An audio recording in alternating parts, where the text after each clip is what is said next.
guns, 11. They round here just shooting. I don't know about nobody else, but I'm scared for my kids and my safety. Courtney McLeod scrambling for answers hours after one of her neighbors was killed at Emerald Pines apartment.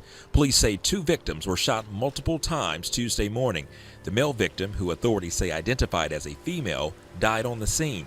His sister was transported to a local hospital. She's listed in critical condition. I talked to him. Listen, y'all, before we get into this story, I need you to understand something. This ain't just another case file. This is about a real person with real dreams, real love, and a real family that's still hurting. So let's get into it. Police say 2 victims were shot multiple times Tuesday morning. The male victim, who authorities say identified as a female, died on the scene. His sister was transported to a local hospital. She's listed in critical condition. Police are searching for clues, hoping to lead to an arrest. In Gulfport, Josh Jackson, WLOX News Now. Harrison County Coroner Brian Switzer tells us the legal identity of the person killed was Shawmaine McClam. But let me tell you something, that's not how this story should start. Like, the news got her name wrong, got her identity wrong, and we about to set the record straight right now. On June 21st, 2022, in Gulfport, Mississippi, somebody took a life that was full of love, laughter, and dreams that were just getting started. Her name? Shawmaine Marie McClam. Say it with me, Shawmaine. A 27-year-old black transgender woman who, period, lit up every single room she walked into. Oh, so now we're talking about someone who was bold, who was kind, who was unapologetically herself. Girl, she had just finished getting her certification as a nursing assistant. Like, this woman was about her business. She was preparing to travel the country and build the life she had always dreamed of. But hey, one summer night, everything changed in the worst possible way. She invited someone into her home, someone she thought she could trust, someone she met online. Make it make sense what should have been just a simple evening, 2 people hanging out, watching TV, enjoying each other's company, turned into pure horror. That man, Makari Gasaway, pulled out a gun, opened fire, and ended Shawmaine's life right there on the spot. Her sister got shot too, critically wounded, while other family members, including children, had to watch this nightmare unfold. Moving on to the real talk, this was a single moment of violence, born from rage and straight-up ignorance, that tore through that home and left a whole family shattered forever. So what happened? Like, why did it go down like this? Because in that moment, when Gossaway realized Shawmaine was transgender, he chose violence instead of simply walking away. Instead of just leaving, this man decided her life wasn't worth living. And with one gunshot after another, he made a choice that can never, ever be undone. But hey, this is more than just one tragedy. This is a story about identity, about stigma, and about how hate still lurks in places where love and honesty should be living. It's about a system that continues to fail transgender people, especially black transgender women who are getting murdered at alarming rates in the United States. For the next 20 minutes, we're going to walk through who Shawmaine was, not just how she died, but how she lived. We'll explore what went down inside her apartment that night, the hunt for her killer, the painful legal proceedings, and the impact it's had on an entire community. Because Shawmaine's life mattered. I said what I said. And this case is a haunting reminder that for some people, simply existing as your authentic self can be dangerous. But it also reminds us why we tell these stories, why we say their names, so they are never erased, never forgotten, and so we can keep pushing for a world where nobody's identity is seen as a reason to die. This is the story of Shawmaine McClam. If you're into real true crime stories, stories that dig deep into the facts and the people behind them, go ahead and hit that like button and subscribe to the channel. We post new videos every single day, so there's always another case to uncover, another truth to explore. Shawmaine Marie McClam was simply herself, period. Born on May 8, 1995 in Gulfport, Mississippi, she grew up in a family and community that knew her first as Shawmaine McClam. She went to Gulfport High School, where she graduated in June 2014. But even back then, people noticed something special about her. An energy, a confidence, and a way of lighting up every room she stepped into. Like, this girl had it, you know what I'm saying? Over the years, Shawmaine embraced her truth. She transitioned, choosing to live fully and openly as Shawmaine, a name that reflected the person she had always known she was inside. Let me tell you something. Her friends say she wore her crown proudly, always presenting herself as a queen, with style, grace, and a little extra sparkle that made her unforgettable. Shawmaine was known for her bold fashion sense and her love of makeup, dancing, and connecting with people. Social media was her stage where she showed her personality to the world, laughing, singing, sometimes joking about everyday life, and always living authentically. But she wasn't just about looks and style, though. Girl, she was determined to build a future. After countless hours of studying and driving back and forth to Alabama, she became a certified nursing assistant, a career she was proud of because it allowed her to care for others. So what now? Shawmaine had plans to start traveling work as a CNA, beginning June 27th, 2022. That's just 6 days after she was killed, y'all. This was a big step toward independence and building the life she dreamed of. Friends described her as someone who inspired others to be themselves, no matter who was watching.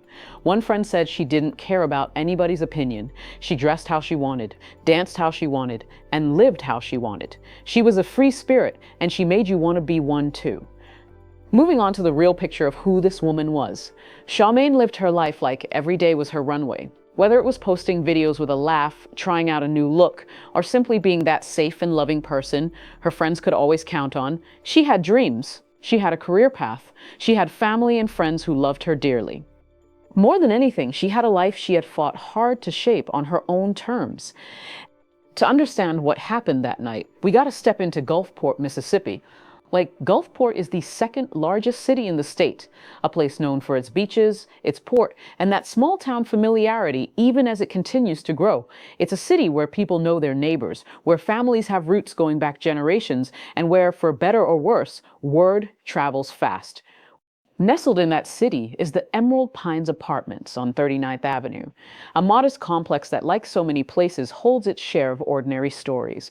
Kids playing outside, people rushing to work, neighbors greeting each other on the way to the mailbox. For Shawmaine, this was home. It was where she laughed, where she rested, and where she dreamed about the future she was building for herself. On the night of June 21st, 2022, she was doing something many of us have done, reaching out, meeting someone new, taking a chance on connection. She had connected online with someone she thought might be worth knowing, and they had agreed to spend the evening together. Just Netflix and chill. Nothing more complicated than two people getting to know each other. The atmosphere that night should have been simple. Maybe a movie playing softly in the background, the warm hum of summer outside, and that hopeful energy that comes with new beginnings. But hey, there's something about nights like these. They hold both excitement and vulnerability. When you invite someone into your space, you trust that the person crossing your threshold sees you as human, as worthy of kindness and respect. For Shawmaine, that night started with that same kind of openness, the willingness to welcome someone new, the hope that maybe this person would see her, not just the surface, but her heart, her personality, her humor, her spirit. It was a moment many of us take for granted, the simple human act of letting someone in. That's where she came across Makari Gassaway. At the time, Gassaway was just 20 years old. Originally from Los Angeles, he had recently been spending time in Mississippi. On the surface, he seemed like any other young man looking to meet someone new.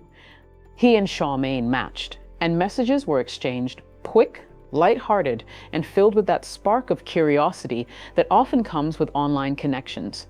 To Gassaway, this was simply a date with a woman he thought was attractive, someone who seemed fun, confident, and willing to hang out. There was nothing unusual about it. And for Shawmaine, it was just another chance to let someone in, to open her door, her life, and maybe see if there was a genuine connection waiting to be built.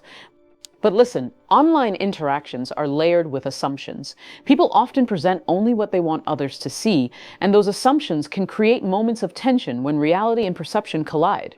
That evening, as messages turned into plans, there was no sense of danger, no warning that the simple interaction would be life-altering.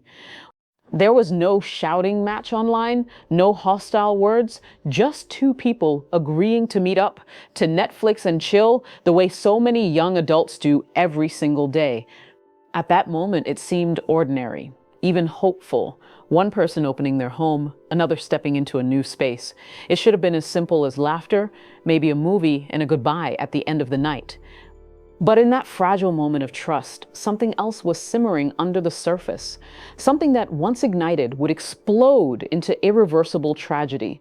What began as a simple night of connection turned into something horrifying in seconds. Inside Shawmaine's apartment, that feeling of vulnerability, already present when you open your home to someone new, took a sudden violent turn. At some point during their encounter, Makari Gassaway realized that Shawmaine was transgender. And listen, in that instant, instead of simply leaving, instead of choosing a conversation, or even just walking out the door, he chose violence. Make it make sense. Gassaway pulled out a gun and shot Shawmaine at point-blank range. The life she had worked so hard to build, the CNA license she had just earned, the career she was about to begin, the love she freely gave to her family and friends, ended in an instant. But it didn't stop there. Oh, so now Shawmaine's sister, who was also in the apartment that night, got shot 3 times. She collapsed to the floor, bleeding and fighting for her life. Somehow she would survive, but the trauma she endured is something no one should ever have to experience. Other family members were present too. Shawmaine's mother, her brother, and 2 children. They were spared physically but left to witness a nightmare unfolding in front of them, something that would never leave their memories. When the gunfire stopped, Gassaway fled. He didn't offer help, didn't call 911, didn't check to see if anyone was still alive. He simply ran, leaving devastation behind. Police arrived quickly after the 911 calls poured in. The scene they found was chilling. Shawmaine lying dead, her sister barely clinging to life, and family members in shock and disbelief. Investigators and paramedics worked frantically, treating the wounded, clearing the scene, and beginning the process of piecing together what had just happened. But one thing was immediately clear to everyone there. This wasn't just a shooting. This was an act driven by rage and ignorance, one that shattered an entire family in a matter of moments. The Gulfport Police Department wasted no time. Like, a killing this brutal in a home filled with witnesses left investigators determined to find the person responsible before he had the chance to disappear. Detectives began by canvassing the neighborhood and reviewing surveillance footage from more than 20 different locations around Gulfport. Just as many months at an apartment complex in Gulfport, now residents are fearing for their lives and many say they feel unsafe. 11. They around here just shooting. I don't know about nobody else, but I'm scared for my kids and my safety. Courtney McLeod scrambling for answers hours after one of her neighbors was killed at Emerald Pines apartment. Police say 2 victims were shot multiple times Tuesday morning. The male victim, who authorities say identified as a female, died on the scene. His sister was transported to a local hospital. She's listed in critical condition. I talk to him, speak to him every day. I call him sexy, hey sexy. Every time he came out the door. It's sad that he lost his life. And the way his sister, was her kids out there watching it, that wasn't right. Can't go to sleep at night half of the time. I toss and turn, run back to my door, have to put my couches up at my window, scared bullets might come through here. They got all types of stuff going on out here. It's really sad that you can't even come out your door without somebody out here shooting. Now, police are searching for clues, hoping to lead to an arrest. In Gulfport, Josh Jackson, WLOX. WLOX News now. Harrison County Coroner Brian Switzer tells us the legal identity of the person killed was Shawmaine McClam. Family members tell us the 27-year-old used the name Shawmaine. Piece by piece, they built a map of the suspect's movements after he fled the apartment. It wasn't a car that carried him away. It was a bicycle. That bicycle would prove crucial. It was later found abandoned at the Oxford Point Apartments, smeared with blood. Alongside it, investigators found signs that the suspect had tried to quickly change his appearance and cover his tracks. But hey, police obtained a warrant to search the apartment linked to Makari Gassaway. Inside, they discovered his ID, the clothes he had worn during the shooting, and the firearm used to kill Shawmaine and critically wound her sister. Each piece of evidence stacked the case higher, removing any doubt about who had pulled the trigger. When Gassaway was taken into custody, he admitted the gun was his. He acknowledged trying to delete messages and evidence from his phone, even as police closed in. And when asked why he would walk into someone's home and commit such violence, he gave a chilling explanation. He said he felt deceived, claiming he hadn't known Shawmaine was transgender, and that the encounter made him feel catfished. Let me tell you something, it was a justification as senseless as it was cruel. Instead of choosing to walk out, instead of choosing to simply leave, he had chosen to kill. With the evidence secured and a confession in hand, police booked Gasaway on charges, including murder and aggravated assault. The investigation had moved quickly, but for Shawmaine's family, no arrest could undo what had been lost. With the evidence collected and a confession on record, the case against Makari Gasaway moved quickly into the courts. Prosecutors charged him with second-degree murder, aggravated assault, and tampering with evidence, a list reflecting not only the life taken, but the attempt to cover his tracks after the crime. For more than 2 years, the case moved through hearings and preparations until October 11, 2024, when Gasaway stood in court and entered a guilty plea. He didn't contest the evidence, he didn't fight the charges, he admitted to the shooting, to leaving Shawmaine dead and her sister critically wounded, and to trying to erase parts of what he had done. During the sentencing, Judge Lisa Dodson addressed him directly, questioning the decision that had cost so much. Why didn't you just walk out? I can't fathom why you would react so viscerally as to shoot somebody. No one did anything to you. The family will suffer forever, and you will have this long sentence. California man has been sentenced for a deadly Gulfport shooting following a guilty plea. 22-year-old Makari Gasaway was sentenced to 50 years in prison for shooting and killing Butron Shawmaine McClam. The investigation began in June 2022 when Gulfport police responded to a shooting at an apartment complex on 39th Avenue. The victim's sister was also injured in the shooting. Gasaway was also charged with tampering with evidence after admitting to deleting messages between him and the victim. Gasaway was sentenced to a total of 50 years, 30 years day for day in prison, 20 years suspended, and 5 years of supervised release once he completes his time behind bars. It was a sentence meant to reflect the severity of his actions and the lasting pain inflicted on an entire family. For Shawmaine's loved ones, the moment was bittersweet. There was accountability, yes, but no sentence could bring her back or erase the trauma her sister and family endured that night. Charmaine's death didn't just impact her family, it sent ripples throughout her community and far beyond Mississippi. Those who knew her personally described her as kind, caring, and unapologetically herself. Friends and family shared tributes on social media, calling her an inspiration who lived authentically, despite the obstacles she faced. One post read, "She didn't just live, she shined. She made you want to be yourself, even on your hardest days." Advocates and LGBTQ+ organizations also spoke out, highlighting what her murder represented in a much larger crisis. The Human Rights Campaign released a statement reminding the public that Black transgender women face some of the highest rates of fatal violence in the United States. They emphasized how anti-trans stigma and discrimination often put transgender people at higher risk, not just of violence, but also of being dehumanized after death. Shawmaine's killing marked at least the 18th known murder of a transgender person in the U.S. in 2022, and the majority of those victims were Black transgender women. Advocates warned that these deaths are not isolated, they are part of a pattern fueled by ignorance, fear, and prejudice. Adding to that pain, initial media coverage and even early police reports misgendered and dead-named her, referring to her by the name and gender she no longer used. For her family and friends, this was another wound on top of the trauma they were already living through. A reminder of how even in death, trans people are often denied the dignity of being seen for who they truly are. Despite that, Shawmaine's community fought to reclaim her story, using vigils, memorials, and online tributes to affirm her identity and celebrate her life. Her friends called her a queen who wore her crown proudly, someone who inspired others to live their truth without apology. Her death became more than a local tragedy. It became part of a national conversation about safety, visibility, and the urgent need to protect trans lives. You know, one thing that hit me hard about this case wasn't just the violence, it was how people talked about it afterward. How quick some were to say, well, she should have told him, or that's what happens when you hide stuff. And let me tell you, no one, absolutely no one, deserves to die because someone else feels deceived. Nobody. Shawmaine lived her truth. She wasn't hiding who she was. She was living how she wanted to live. That's why we need to say her name. The name she chose, Shawmaine McClam. Not the name some people or some early news articles tried to put on her, misgendering and dead-naming.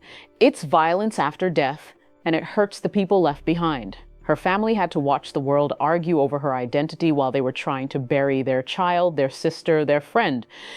This is why these stories matter, why telling them right matters. Because too many times people see a headline and don't see the human being. Too many times society tries to erase someone's identity even after they've been killed. And if we don't push back against that, who will? So yes, we're going to keep saying her name. We're going to keep telling these stories, and we're going to keep calling out the ignorance and the hate that makes moments like this even possible. And if you're listening to this and thinking, well, how do I even help? Start by choosing empathy. Start by supporting your friends, family, coworkers who are trans. Challenge harmful comments when you hear them. If you're dating online, communicate and respect people's boundaries. And most of all, understand that everyone has the right to exist and love without fear. We honor her by remembering her name and refusing to let her be reduced to just another statistic. Violence against transgender people, especially Black trans women, is a crisis that demands our attention and action. So I ask you, if you've made it this far, take this story with you, share it, talk about it, challenge the ignorance and hate when you see it. And if you're able, consider supporting organizations that fight against anti-trans violence and support LGBTQ+ people in need. If you want to hear more stories that matter, stories that shine a light on truth and justice, subscribe to this channel, share this video, and help spread awareness. Because every voice counts, and every life we fight for matters. Shawmaine's story is tragic, but it is also a reminder we can do better.